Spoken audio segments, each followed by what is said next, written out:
Hello, my name is Brett, and this is my daily driver, a 2022 Jeep Gladiator Mojave, also known as a JTM in the Jeep community. I wanted to put this video out here as my way of saying thanks and giving back to the community because I've really enjoyed video content from people that own something and have used it and getting their perspective on why they bought something, why they enjoy it, and how they use it. I'm going to do my best to give you both some objective and some subjective information in terms of why I chose to drive a Gladiator Mojave for more than a year now, and walk you through some of those features in terms of some of the visual items that no doubt you've probably already seen, but maybe you haven't. And as well, I want to go through a few functional features and maybe also just speak to how that has impacted my daily driving with the Mojave. As you probably already know, the Mojave is one of about, I think, 9, last I checked, 9 trim levels within the Gladiator model. And so just a bit about that. The Gladiator is actually designed by Jeep to be a mid-sized truck. I know, I myself actually struggled with the notion of investing in, if you will, investing, right? Anytime you're buying a car, but it's been a bit of an investment here lately. I mean, to have a car. I thought differently about buying a vehicle in that period because prices were sky high, and it was just a whole nother set of criteria. There were some things that I was looking at and some check marks, and one of them was value, not just purchase price, but the cost of ownership and what I'll likely receive on the back end. And I gotta say, that's one of the reasons why I looked at the Mojave. It was one of those capable vehicles that Jeep makes that I thought would have a really, really, really good resale value. And let's be honest, we really don't know because Gladiators are only about 2 years old now. So, or maybe 3, I guess, if they were released in 2019. But it remains to be seen what the true value is going to be over some period of time. But based off of how well the Wrangler's done in terms of resale value, I think the Gladiators will do really well themselves. The Mojave, according to Jim Morrison, CEO of Jeep, is really designed as a purpose-built, desert-rated, off-road sand dune vehicle. You know, Jeep clearly makes off-road vehicles, but the real emphasis with the Mojave is high-speed desert running. Now, for those of you who don't know, I'm in Omaha, Nebraska. We don't have a lot of deserts here, but we have roads, and we have roads with potholes. As well, there are sand dunes in the Nebraska area and around the Nebraska area. And so conceivably, those are all, would be fun to have experiences for me. And now that I have the tool, it's one more thing that I can do. And besides that, it's not just about desert running and bombing through dunes and jumping, sand dunes from one to the other. Sure, maybe the Mojave could do some of that without completely destroying the vehicle. But still, I just want something that in the margins I could enjoy in that off-road environment. And the off-road environment that I'm accustomed to would be, I would say backwoods trails, fields, those areas where it's unimproved roads or trails, and maybe I'm going to go at them at a little bit faster pace than I might otherwise. But it's always been just nothing but a punch in the mouth driving most four-wheel drive vehicles down such trails. And the Mojave, by its just sheer design, is just so much better of a form and function for that purpose than anything I've had in the past. Now, sure, there's some great vehicles out there. You have the Ram TRX, you have the Ford Raptor, and hey, if that's what you want, go get one. They're pretty cool, but you're really going to spend up for them. But this is a vehicle that, quite honestly, could be had for as close to the low 50,000s. And it's a vehicle that's purpose-built, that comes with some really great accessories that are already in the build. And oh, by the way, not only do you get those accessories, but anything oil-filled is included in the powertrain warranty. So, just keep that in your back pocket. But let me just go ahead and rifle through it. with the Mojave, they actually developed, or with Fox, they co-developed, if you will, a Fox 2.5 inch reservoir capacity front and rear shocks. And the front shock has a bypass reservoir, and the rear shock has a piggyback reservoir.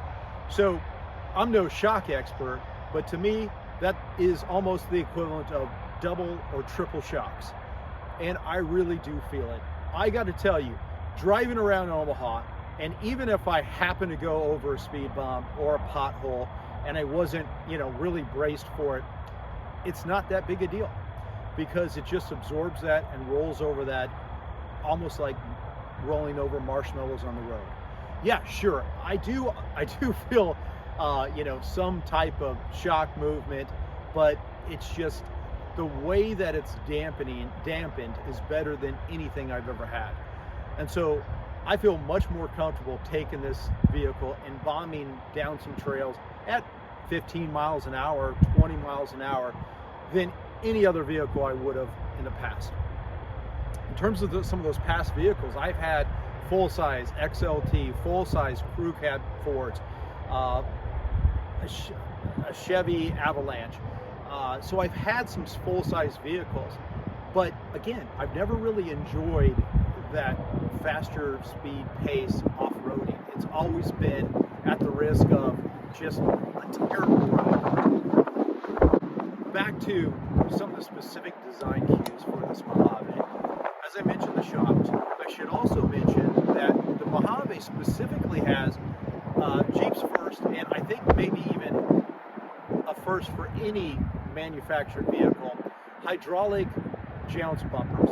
And these would actually be your bump stops, traditionally known as your bump stops. So anytime your axle is going to bottom out, it's going to hit that really hard piece of rubber that's on your frame to keep that axle, from truly impacting the frame. In this instance, part of that rubber bump stop is a jounce bumper, and it's fluid filled, and so that's actually part of your Mojave suspension, and that's something you're not going to see on other Gladiators. Additionally, the Mojave has a different suspension in terms of spring lift and rate. I compared these Mojave front shocks, for example, which is the most noticeable, to a Gladiator Rubicon. And I counted 2 additional coils in that front coilover spring of that Mojave as compared to the Rubicon Gladiator. Now, don't get me wrong, a Rubicon Gladiator, I think, is a well-built vehicle. But the real focus of a Rubicon is that slower paced trail meandering and going maybe over rocks and boulders and being very, very sure-footed. Make no mistake about it. And it's built well for that job. It's just, that's not what I plan to do. I don't plan to go rock crawling. Maybe I will, and I probably could do some rock crawling, but that's really not my pace. My pace is something a little bit different. And I've really enjoyed driving the Mojave for some of these reasons. But as well, I want to just kind of continue to push through it. Frame, the Mojave has a beefed up frame. It is also to have a beefed up rear axle, and in addition to the frame, it would be a few components in terms of the shock purchase. I would also mention, along with the higher speed that the Mojave is intended to run at, it has a different transfer case. So take the Rubicon, for example. The Rubicon has a 4-to-1 gear ratio in your transfer case, whereas the Mojave has a 272-to-1. And so what that's going to mean, a Mojave can travel up to speeds of about 50 miles an hour in 4-wheel low.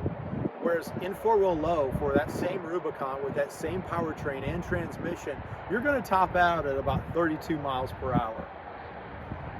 As I understand it, the real intent of that is if you are bombing through, let's say, a sand dune, and you want to have sure-footed traction and the ability to really spin up those rear wheels in that 4-low, high torque environment, you have that ability to really push it up to 50 miles per hour. And I think that's really cool because, again, that fits my niche. So a couple other things in terms of four-wheeling. like the Rubicon, the 410 axle ratio is available on the Mojave, on the Rubicon, and also the max tow package. So just kind of factor that in terms of your choice. But the difference would be in terms of those 410 axle ratios is that the Rubicon is going to come with both front and rear lockers, whereas the Mojave is going to have a rear locker only. That's by intent. The Mojave isn't designed necessarily to need that four-wheel axle sure-footedness, that axle locking in the front like the Rubicon is. So again, if you're going at a faster rate of speed, you probably have a little bit more variation in what your four-wheel line is going to be in terms of the trail and path you intend to take. But you sure don't want to get in that spot where you have that limited slip rear situation. And so that's why the Mojave is designed to have that rear locker and just only the rear locker. And so the trade-off is with the Mojave, you're getting more money invested in suspension, if you will, whereas with the Rubicon, that's maybe you have more money invested in that front locker, for example. As well, I should mention that the Mojave does not have a disconnectable sway bar in the front, and the Rubicon does. It's you have a button where you can, have electronic disconnect for that sway bar.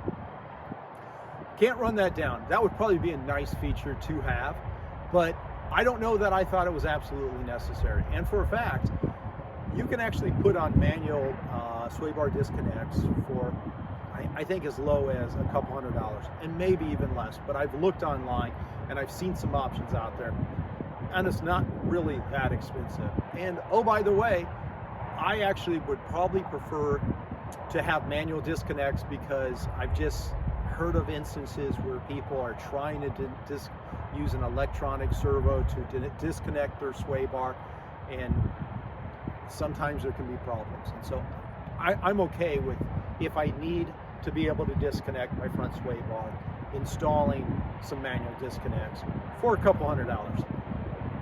So a few more things about the Mojave.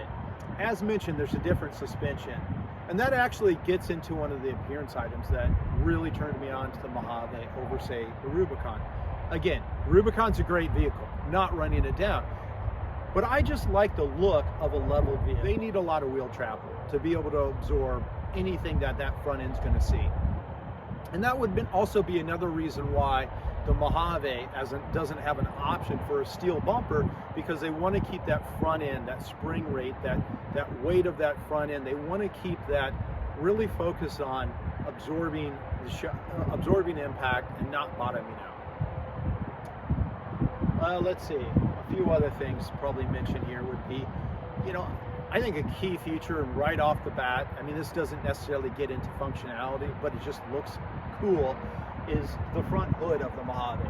There's no doubt that this stands out, and it stands out from across the parking lot. It's the same hood to some extent that's shared with the actual Wrangler 392, except the Wrangler 392 is a functional ram air intake. This one's not functional.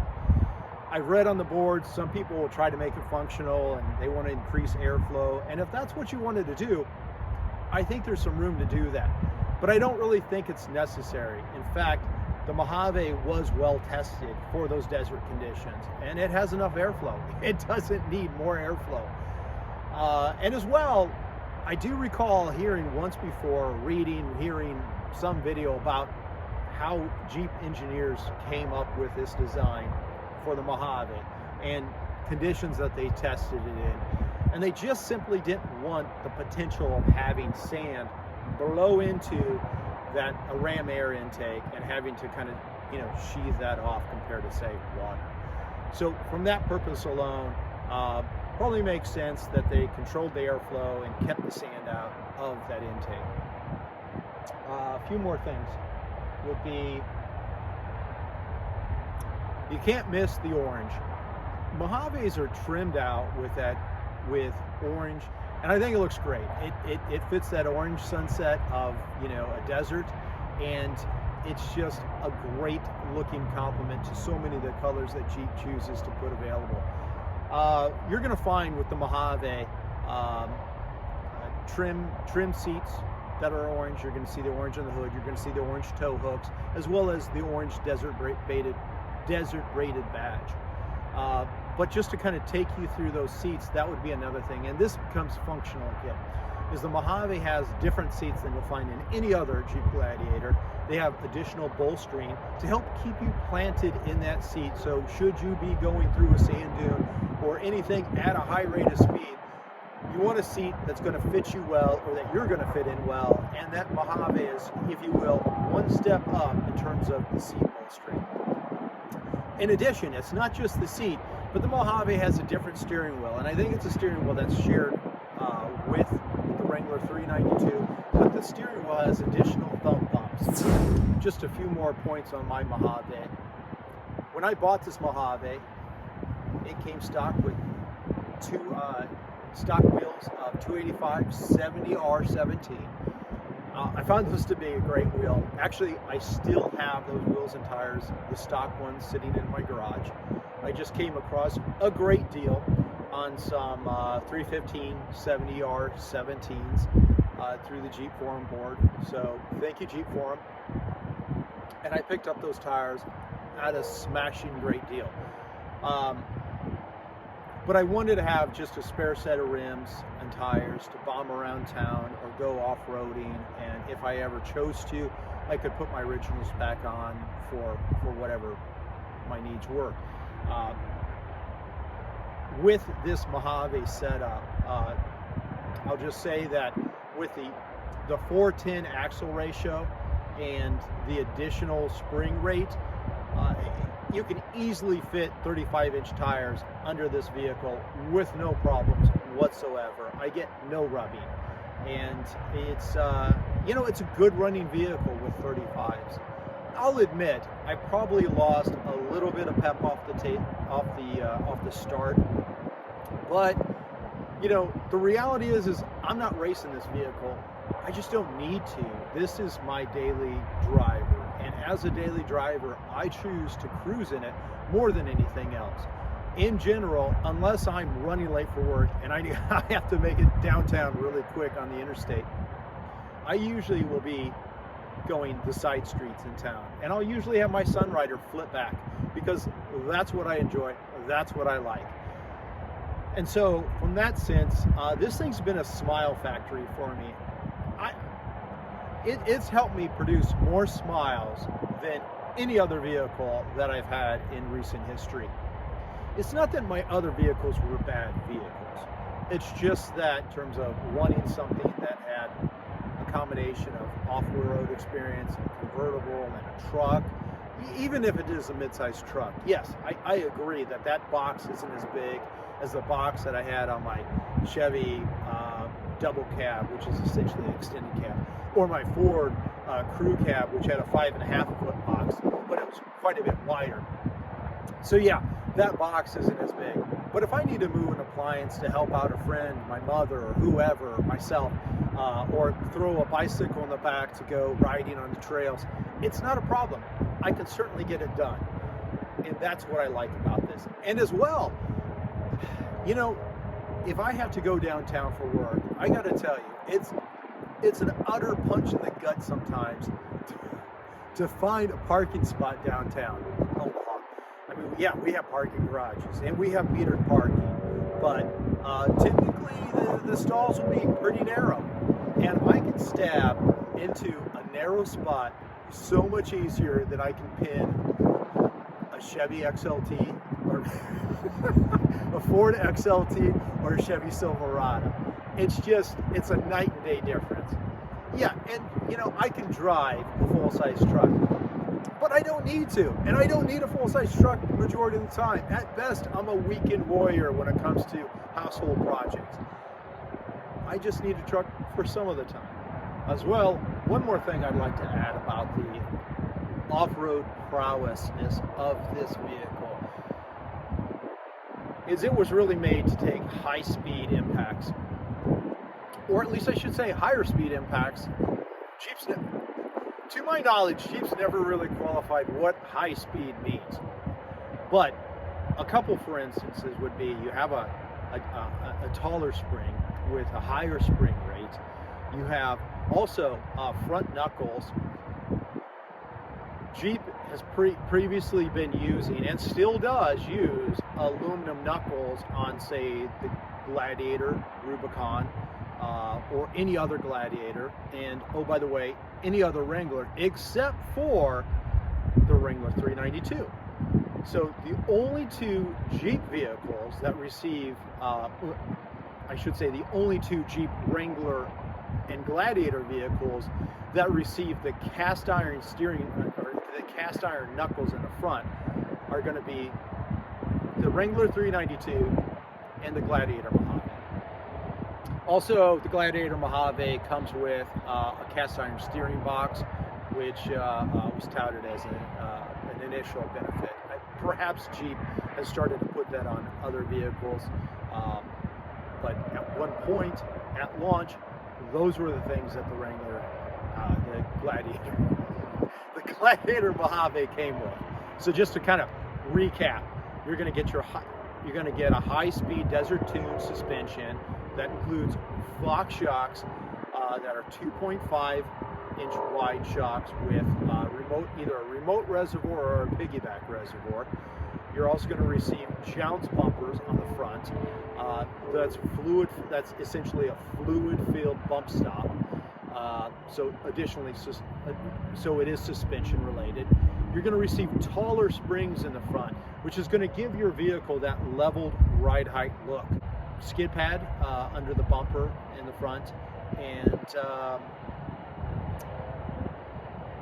a different transfer case with a 272 four-row low. Okay, for that high-speed application, Jeep does allow you to engage the rear axle locker at high-speed movement. So you can be in four-wheel high, and you can engage that rear axle locker.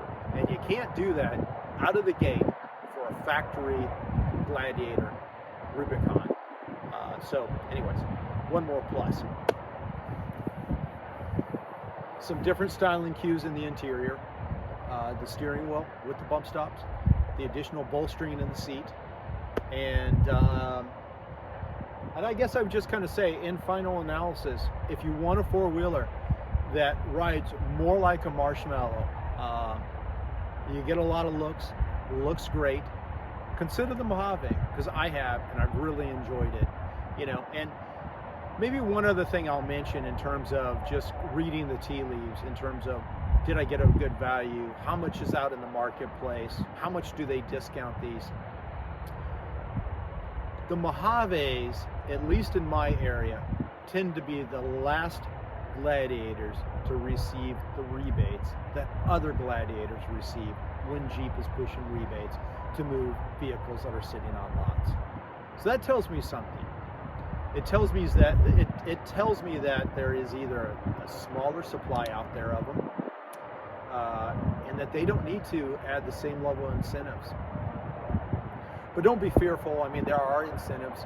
Sometimes you just have to be more patient. And, thanks for listening. Please, this is my first video, little clumsy, little clunky, but anything you can do to hit like and subscribe. And if you didn't like it, hit that unlike button twice, just to really make sure that people know that you don't like it. But otherwise, thanks again for tuning in.